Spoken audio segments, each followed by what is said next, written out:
Okay, good morning and welcome to Talking Bayside Business. I am your host, Rebecca Matthews, and I am the transformation coach and the founder of local business, The Mind and Body Co.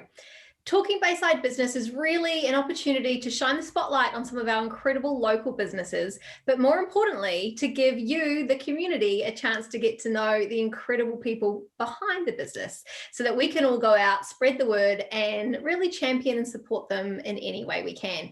Now, today I'm thrilled to introduce you to Petria Field. Have I said that right, or did I say it wrong anyway?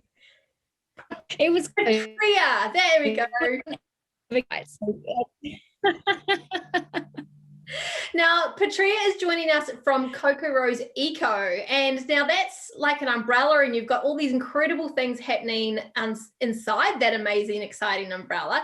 Tell us a little bit about Coco Rose Eco and who you are and what you do and how it's changing the world. Oh, what a lovely introduction. Thank you for having me. So my name is Petria and I own Coco Rose Eco. This is a business that I am so passionate about. I have been doing it for about 12 months now. I was previously doing an e-commerce ethical furniture store. Now I've transitioned into this, and what I do is I help female eco entrepreneurs become more visible by making more sales and getting more exposure on social media. I got into this business is whilst I was doing my e-commerce store, I was nominated for a sustainable awards, which was amazing.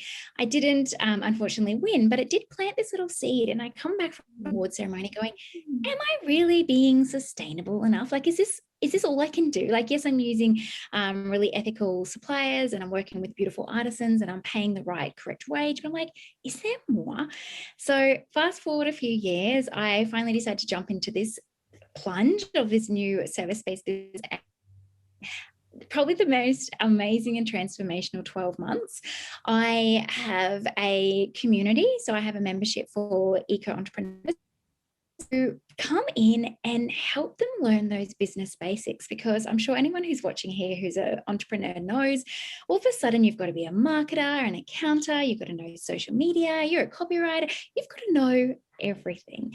And quite often when you do these things, sometimes you don't know where to even start looking. You don't even know if there's any other people that are out there that have the same values as you. So there's a lot of service-based businesses out there that have those same values. So it lights me up to work with all these beautiful entrepreneurs that have such an amazing passion. And this is what I do. I love doing my job. And in between that, I have 4 children. So life is busy. Just a small thing, just, add in some. That's all. Yeah. Fantastic. And I so love that, because I'm so like you. I love to talk to people. I love to get excited with people who are excited about what they do. And I love that you've made that your business where you just get to connect and champion and support incredible people doing incredible things. So what was it? You mentioned that moment where you won the award and you thought, am I really doing this already? Have I not really thought about this so much? But was that the defining moment where you decided to go into business for yourself, or was there another moment? As going into this business, when I look back now, that was definitely the first initial seed.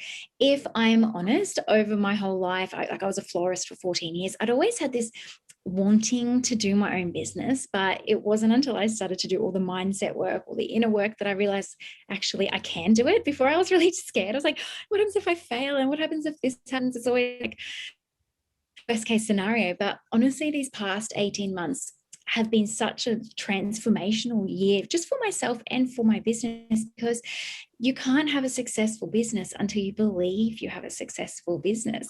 So what I work with my clients and what I do for myself as well, and you as well, this is your business. Like, you empower these people to make decisions. So definitely that was the first seed that was planted, but come on, like, there's been so many things along the way of just kind of like double path. It's such a transformation, and like I use that word, and I call myself a transformation coach, but even transformation is such one of those words that it represents so many different things to different people. But for me, really, it's that pivotal moment where you decide to back yourself and you make a decision and you back yourself to take a risk, and you just trust that you will work it out, and whatever you don't know, you can learn along the way, or you can ask for help, and you're not alone, and all of these things. And I think this community, this business community and this local community is really great for that, because you never really feel like you're alone, and you don't know what you don't know until you give it a go. And once you get started, you start to build the confidence to start and to create these new things. You mentioned that you've got a podcast now, and you're creating this community. These would have all been little ideas that bubbled up for you, and you just backed yourself to go for it. And the more you do that, the easier it is to do it the next time. Yeah, definitely. And so many entrepreneurs really discount what they've done in the past. It's like, oh no, my 20 years, 30 years, 40 years doesn't count anymore. Now this is a new business. But quite often our life journey that we've been on gives us these little like a little toolbox of things that we can actually implement into our business now. And that's one of the exciting parts about being an entrepreneur, is like there isn't any failures. You've just kind of got to learn that lesson. And yes, it might seem a bit frustrating sometimes when you're like, what is this? And I haven't quite got it yet. But yeah, that's definitely the ebbs and flows of having a business. That's the exciting part. Absolutely. And what I love so much about what you just said is that, we all bring everything we've done or everything we've experienced along the way really sets us up. And we often don't acknowledge what we have learnt along the way, and even through our failures, what we've learnt and how we can use those as a springboard going forward. And so I love that you mentioned that we have accumulated these tools along the way that we maybe don't give ourselves enough credit for. Yeah, of course. Yeah. So what do you think makes your business so unique and so special?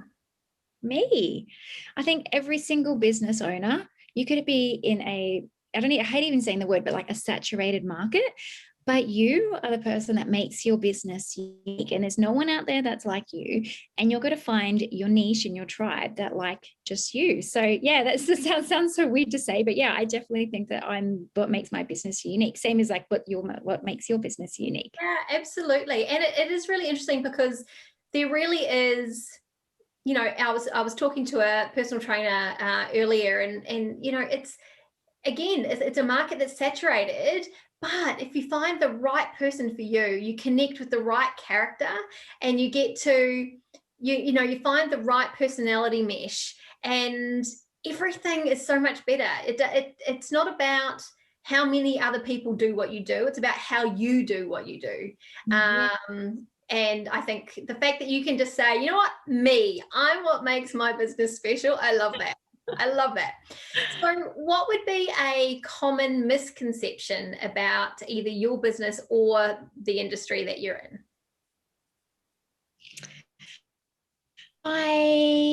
I think the industry that I'm in with eco entrepreneurs, I find that so many entrepreneurs are really afraid to step out and actually say that they're sustainable or that they're on this pathway to be more ethical because of that fear of judgment.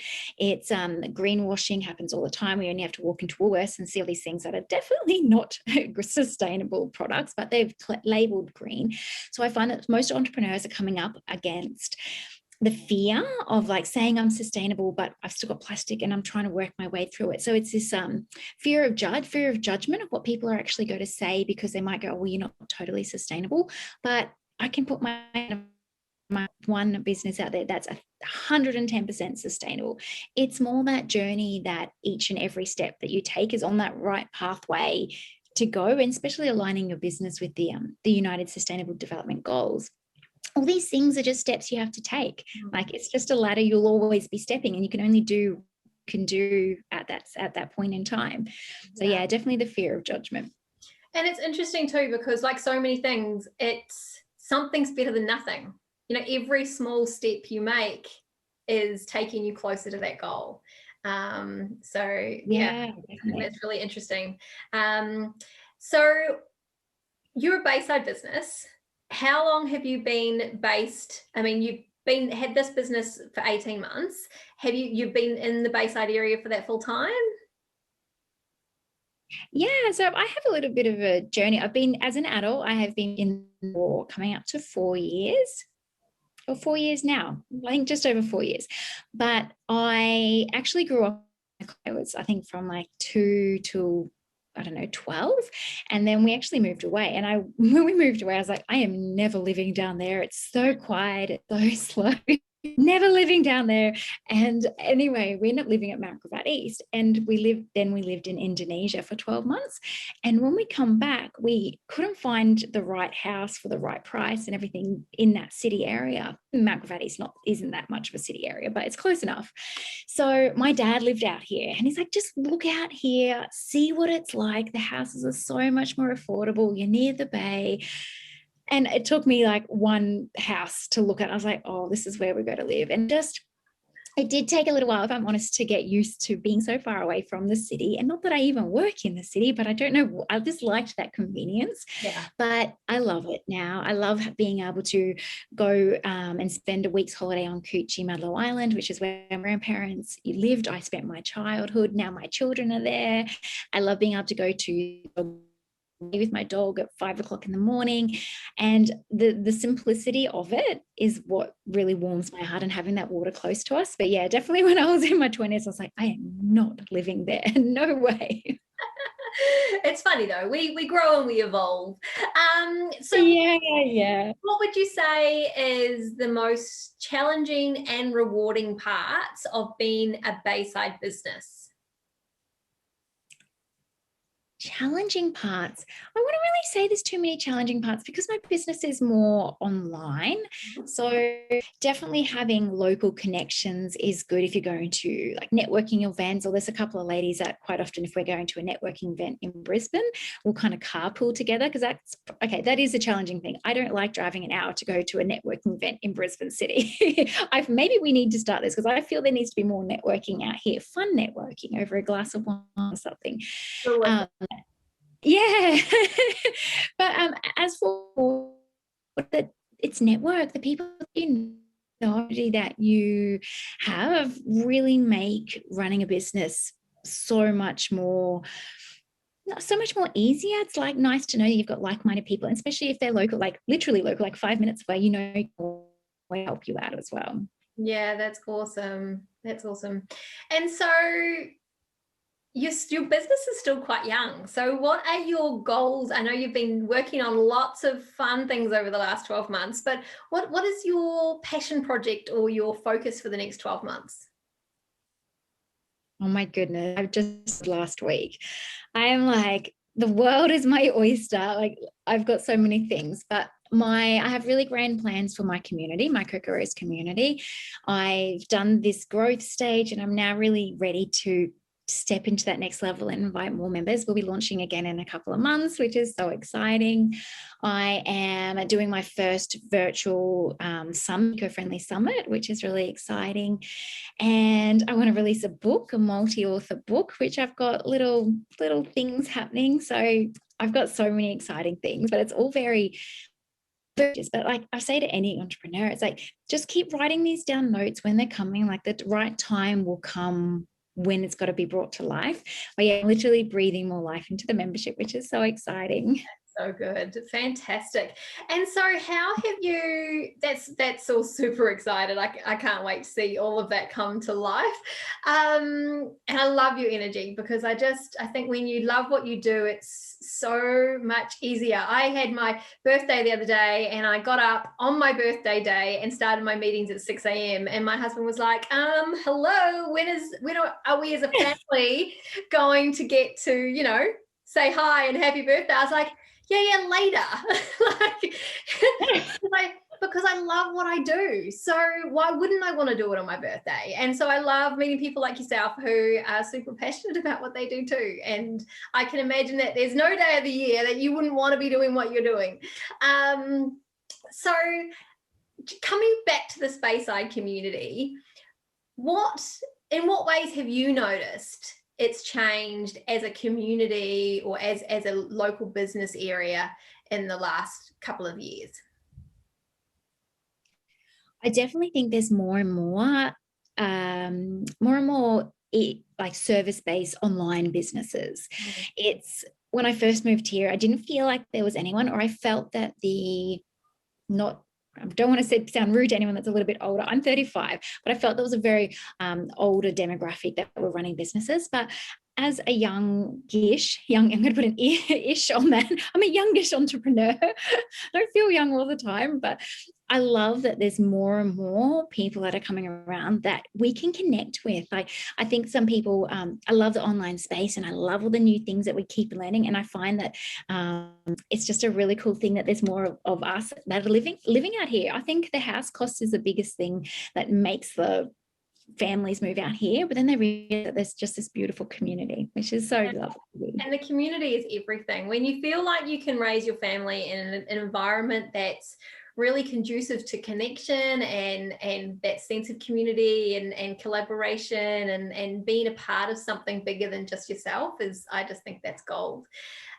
What would you love to see? So you spoke a little bit about how you've seen more of that in the last little bit. What would you love to see happen in the community and in this area in the next 12 months?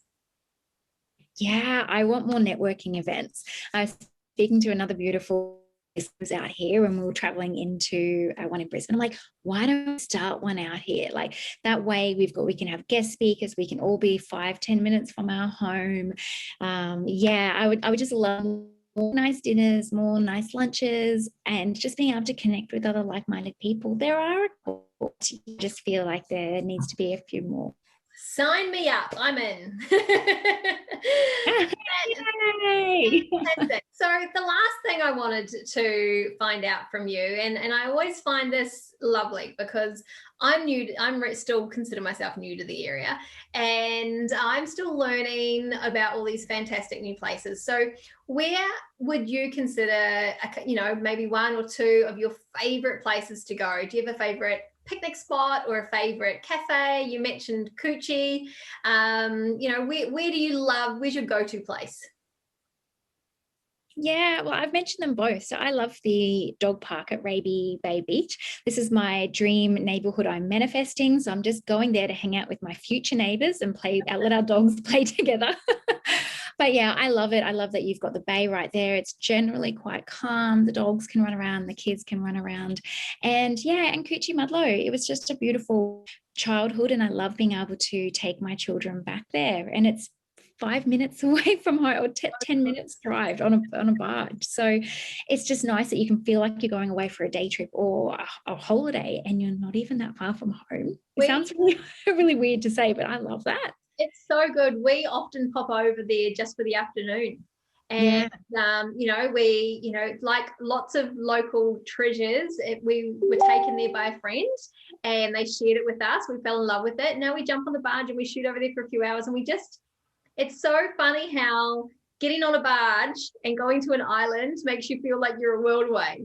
And we just spend the afternoon on the beach and swimming and walking and playing, and it's so lovely. So it's those spots that I love hearing about because I'm still, I still love exploring new places. So, and I love that that's got family history for you too, which is really sweet. Yeah, it's beautiful. And because where my grandparents still have a block of land, or a couple of blocks of land, so we camp on the other side, we don't even the kids can ride their bikes around the block. And I don't let them ride their bike. It's very protective mother here. It's even my 2-year-old is able to follow the kids on their bikes because it's so quiet and it's so calm. And it's just a really beautiful spot. One of my faves. Well, thank you so much for sharing that with us. And thank you for your time. I know it's a busy day, so I'll let you get back to nurturing and loving on your community. And but thank you so much for your time, and thank you for sharing your business and your story with us. Oh, it's my pleasure. And thank you so much for having me. I look forward to following all the other beautiful people that you're interviewing. Yeah, fantastic. There's lots of awesome people. So stay tuned. All right. Thanks, honey. I'll talk to you soon. Yay.